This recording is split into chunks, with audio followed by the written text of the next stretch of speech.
ಸ್ನೇಹಿತರೆ, ನಮ್ಮ ಭಾರತ ದೇಶದ ಮೊದಲ ಪ್ರಧಾನಮಂತ್ರಿಗಳು ಆದಂತಹ ಜವಾಹರಲಾಲ್ ನೆಹರು ಅವರ ಎರಡನೇ ಪತ್ನಿಯ ಆದಿವಾಸಿ ಜನಾಂಗದವರು. ನಿಮಗೆ ಈ ವಿಷಯ ಗೊತ್ತಾ? ಆ ವಿಷಯವನ್ನು ನಿಮಗೆ ಹೇಳ್ತೀನಿ.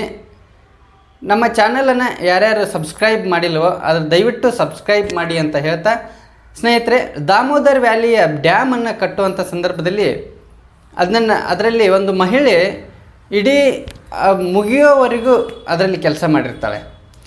ಹಾಗಾಗಿ ಅದನ್ನು ಗುರುತಿಸಿದಂಥ ಉದ್ಘಾಟನೆಗೆ ಬಂದಂತಹ ಜವಾಹರಲಾಲ್ ನೆಹರು ಅವರು ಆ ಮಹಿಳೆಯನ್ನು ಕರೆದುಕೊಂಡು ಅದನ್ನು ಉದ್ಘಾಟನೆ ಮಾಡ್ತಾರೆ. ಉದ್ಘಾಟನೆ ಮಾಡೋದು ಅಷ್ಟೇ ಅಲ್ಲ, ಆ ಮಹಿಳೆಗೆ ಅವರಿಗೆ ಹಾಕಿದಂತಹ ಒಂದು ಗುಲಾಬಿ ಹಾರವನ್ನು ತೆಗೆದು ಅಭಿಮಾನಪೂರ್ವಕವಾಗಿ ಆ ಮಹಿಳೆಗೆ ಆ ಹಾರವನ್ನು ಹಾಕಿಬಿಡ್ತಾರೆ. ಆ ಹಾರವನ್ನು ಹಾಕ್ತಾರೆ, ಉದ್ಘಾಟನೆ ಮಾಡ್ತಾರೆ, ಹೋಗ್ತಾರೆ.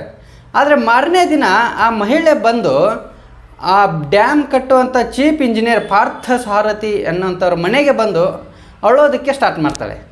ಯಾಕೆ ಹೇಳ್ತಾರೆ ಅಂತ ಹೇಳಿದರೆ, ನಮ್ಮ ಜನಾಂಗದಲ್ಲಿ ಒಬ್ಬ ವ್ಯಕ್ತಿ ಯಾರಿಗೆ ಹೆಣ್ಣುಮಕ್ಕಳಿಗೆ ಹಾರವನ್ನು ಹಾಕಿಬಿಟ್ರೆ ಅಲ್ಲಿಗೆ ಮದುವೆ ಆದ ಹಾಗೇ.